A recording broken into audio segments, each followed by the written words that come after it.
विकास चल रही है, इसको 10 रुपए, उसको 10 रुपए दे देना। हाँ ठीक है। साइकिल बनाने के थोड़ा खेलने की स्पिरिट सीखो। Very good. धक्के मार के साले, तेरे को क्या लगता है तू जीत जाएगा? ये देख क्या बनाया है। 10 रुपए देख ले। हाँ 10 रुपए की है तेरी, 10 रुपए की है तेरी, समझ। तेरे अकाउंट में ट्रांसफर मारूंगा। Welcome to my channel the show master. अभी मैं लेके आया हूँ राहुल वैद्य का तक लाइफ मोमेंट, और देखते हैं कि राहुल वैद्य का कैसा रहा बिग बॉस 14 का जर्नी का। और हमने तो देखा है सबने, और जिन्होंने नहीं देखा तो उनके लिए एक उन्होंने भी देखा ही रहेगा कहीं ना कहीं। राहुल वैद्य भी इतना फेमस थे, बाहर जाके रिटर्न आए, उनका जर्नी भी बहुत अलग था, बहुत दर्द भरा था उनका जर्नी, क्योंकि कहीं ना कहीं वो भी अंदर से अंदर खाया जा रहा था। तो चलो देखते हैं। और जो मेरे चैनल में नए हैं तो प्लीज़ सब्सक्राइब कीजिए, और जो पहले से है तो जिन्होंने सब्सक्राइब नहीं किया है तो आप भी सब्सक्राइब कर लीजिएगा प्लीज़। तो शुरू करते हैं हम वीडियो, देखते हैं राहुल वैद्य का जर्नी मोमेंट्स कैसे कैसे रहा है। और ये जो चैनल ने बनाया है ठग ज़िंदगी करके, तो उनका वीडियो का लिंक डिस्क्रिप्शन में रहेगा, तो आप जाके सब्सक्राइब कर सकते हैं। तो शुरू करते हैं।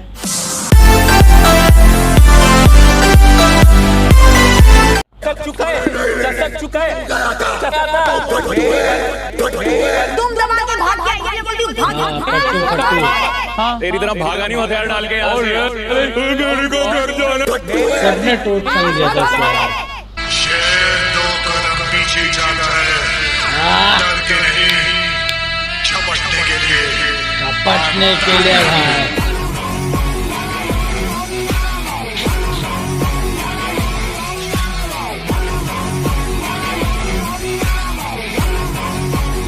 Ultimate bye.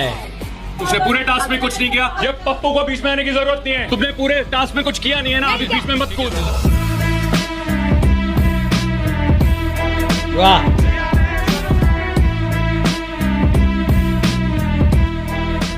सबसे बड़ा सरप्राइज साइकिल पे उनको लॉक बांध दिया गया, चाबी दे रहा।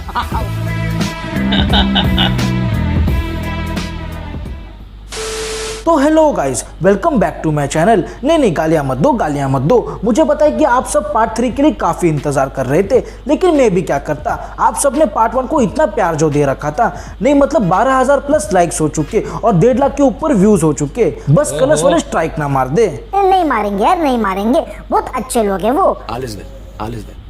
तो कहाँ पर था मैं? 1.5 लाख पे। जी हाँ, तो आप सबने पार्ट 1 को इतना प्यार दिया, तो मेरा भी कुछ फर्ज बनता है कि मैं आप सबके लिए और बेहतर कंटेंट लाऊं। और इसी के चलते मैं बिग बॉस के सारे एपिसोड फिर से देखने लगा। जी हाँ, फिर से। और इतने परिश्रम करने के बाद आप सबके लिए लेके आया हूँ राहुल वैद्य के सैवेज और थग मोमेंट्स। तो बिना किसी देरी के वीडियो को शुरू करते हैं। तो पिछले वीडियो में हम सब ने राहुल भाई के 1 लाइनर और थग मोमेंट्स देखे थे, लेकिन भाई के सैवेज रिप्लाई, और वो भी मीडिया के सामने, नहीं मतलब चुम्मेश्वरी।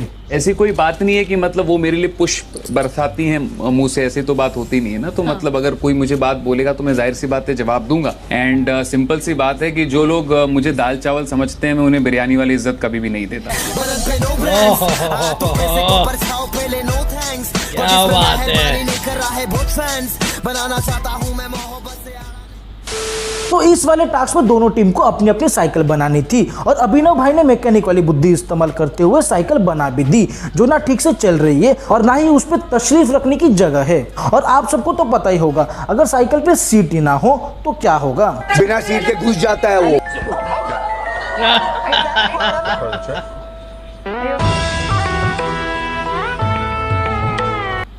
और इसी के चलते ये टास्क ड्रॉ हो गया, लेकिन अपने अभिनव भाई को कौन समझाएगा। कार्य खत्म होकर पूरे 2 घंटे हो चुके, लेकिन भाई फिर भी लगे पड़े साइकिल बनाने में। और पूरे 2 घंटे बाद भाई ने साइकिल क्या बना दी। भाई को लग रहा है बस अपनी भगवान है। अरे भाई ये लो, क्या है मोटा दिमाग, दिखाओ उसको, साइकिल चल रही है। बजाओ ताली, राखी बजाओ, ताली बजा ले, ताली बजा ले। ये लो, चल रही है। विकास चल रही है, इसको 10 रुपए, उसको 10 रुपए दे देना। हाँ ठीक है। साइकिल बनाने के थोड़ा खेलने की स्पिरिट सीखो। Very good. धक्के मार के साले, तेरे को क्या लगता है तू जीत जाएगा? ये देख क्या बनाया है। 10 रुपए देख ले। हाँ 10 रुपए की है तेरी, 10 रुपए की है तेरी, समझ। तेरे अकाउंट में ट्रांसफर मारूंगा। बनी है राहुल, और अच्छी बनी है। मैं कहाँ मना कर रहा हूँ, इंटैक्ट 10 रुपए देने हैं। इंटैक्ट नहीं। अब उसकी सोच 10 रुपए की ही है। अब 20 दूंगा, सीट लगा दी तूने। एक नट का 10-10 रुपए दूंगा तुझे, कंफर्म।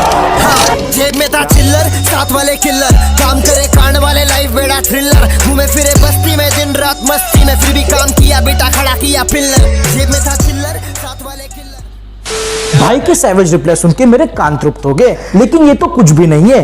राजा रानी वाले टास्क में अभिनव ने राहुल पे सीधा पर्सनल कमेंट किया और फिर राहुल ने जबरदस्त सैवेज रिप्लाई इनटू 100 दिया।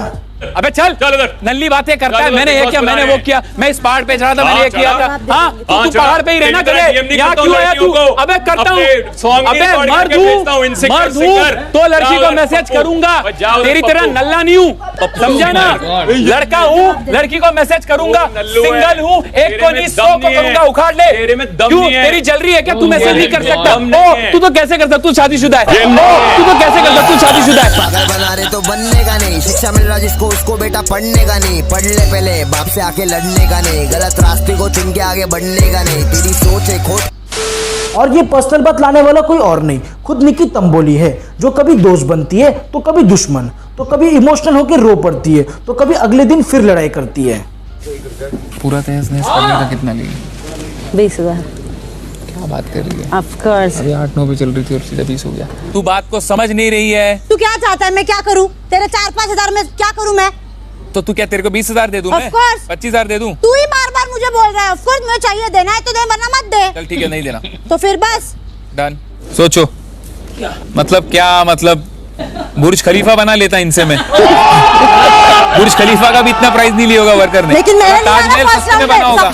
ये सारे झोलम झाल से दूर हूँ मैं, इसलिए तो मशहूर हूँ मैं, खाना सही समय पे नहीं खा पाता मजबूर हूँ मैं, और स्पेशल लाइन फॉर सब फेक रैपर्स बेटा सुन। कविता जी को तो आप सब जानते ही होंगे, जो बीच में से शो को छोड़ के चली गई। कविता जी को बिग बॉस में देखने के बाद उनके खुद के पड़ोसी उनसे धनिया मांगने से भी डरते। तू मेरे लिए एक हफ्ते के लिए चिकन बना दे। एक नॉमिनेशन वाले टास्क में बिग बॉस ने कविता जी को अंदर बुलाया और जब कविता जी अंदर गई तो पूरे 1 घंटे बाद ही बाहर आई। आप किस सदस्य को नॉमिनेट कर रही हैं? बिग बॉस, मेरा ऐसा मानना है कि कोई भी खेल खेलने में What is she on, bro? Say what Ejaz was. What is she on? भाई इग्नोर करो इस औरत को। ओ भाई नहीं, Total ignore. भाई बहुत डेंजर है। लंबे से स्पीच के बाद नॉमिनेशन है अली। आपने सुना? मेरे को तो मैंने सुना कि आप जल्दी भाग गए थे, सबको बोल रहे थे आप चलो चलो, बोरिंग हो रहा है। हाँ, क्योंकि आप इतना लंबा बोल रही थी कि मतलब वो वहाँ पे रहना असह्य सा हो रहा था। आपको अगर मेरे से बात करनी थी, आपको मेरी स्पीच सुननी चाहिए थी। अरे बाहर आके सुनी, क्या बात कर? 15 मिनट का मोनोलॉग नहीं बोलना था वहाँ पे। समझाओ मत, अपना अपना गेम खेलो, एक दूसरे को समझाओ मत। चलो ठीक है, आपका गेम, अपना दिमाग चलाओ। हक्का बक्का रह गया हूँ। वेरी गुड, पूरी स्पीच सुननी चाहिए थी फिर, अगर इतने क्लैरिफिकेशन एक्चुअली क्या है ना, बिग बॉस खुद ही घर चले गए थे उस टाइम पे। देखो ये आपको शायद पता नहीं होगा। ये सारे झोलम झाल से दूर हूँ मैं, इसलिए तो मशहूर हूँ मैं, खाना सही समय पे नहीं खा पाता मजबूर हूँ मैं, और स्पेशल लाइफ। अभी बैग वाला टास्क तो आप सबको पता ही होगा, जहाँ पर जैस्मिन ने रो रो कर सबको बताया कि राहुल ने उसे धमकी दी और उसी को सलमान सर ने वीकेंड पे क्लियर किया। उसने आपको 10, 15, 20 बार कहा। नहीं, 15-20 बार नहीं बोला था। राहुल आपने क्या बोला था इनको? सर मैंने यही कहा था रेपिटेटिवली कि छोड़ दो, छोड़ दे, मत कर, लगेगा, इंजर्ड है, बढ़ जाएगी, ये सब कहा था।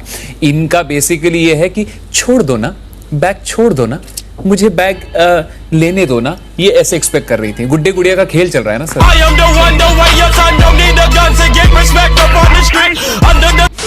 और इस मुद्दे पर रुबीना और अभिनव ने भी जैस्मिन का साथ दिया और जब रुबीना से पूछा गया तो वो कविता की तरह शुरू हो गई और फिर चुप भी नहीं बैठी।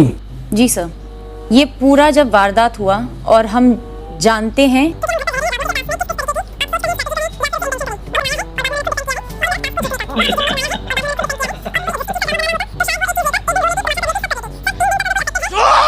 इनको ना एक सवाल यस एंड नो में जवाब देने के लिए बोल दीजिए।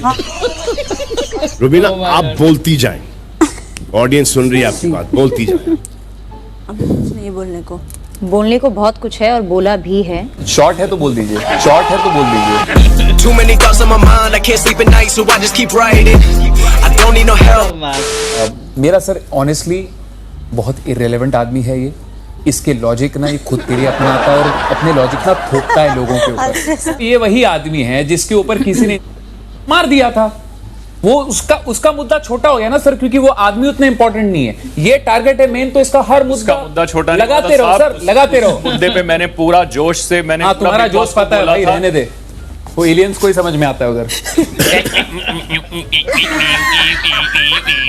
काम बच्चे से काम बच्चे से सुन ले दो अच्छे से, डर जा मरने से काम बच्चे से, मेरे जैसे एक तेरे जैसे छत्ते से, बोले दो गेम ओवर। तो आज के लिए बस इतना ही गाइस, आई होप आपको वीडियो पसंद आई होगी। ये था भाई जबरदस्त, राहुल वैद्या एक ऐसा कंटेस्टेंट था जिसे दिल जीत लिया था सबका, क्योंकि उसका जो one liner, specially one liner, क्या वन लाइनर रहते थे, जबरदस्त one liner. Big boss history में वन लाइनर मैंने आसिम रियाज का देखा था, उसके बाद मैंने राहुल वैद्या का देखा वन लाइनर, जबरदस्त वन लाइनर ये दोनों का। उसके बाद फिर वन लाइनर हमें देखने मिला अपना उमर रियाज की तरफ से। तो वन लाइनर जबरदस्त मारता था राहुल वैद्या, और कसम से उसका गेम भी बहुत अच्छा था। बीच में क्या हो गया पता नहीं, सीन बिग बॉस और राहुल के बीच में पता नहीं क्यों राहुल वैद्य बीच में चला गया बाहर, फिर रिटर्न आया। वो सीन कुछ समझ में नहीं आया। बिग बॉस से कौन सी गंदी गेम खेला, पता है वो हमेशा खेलते हैं वैसा गेम।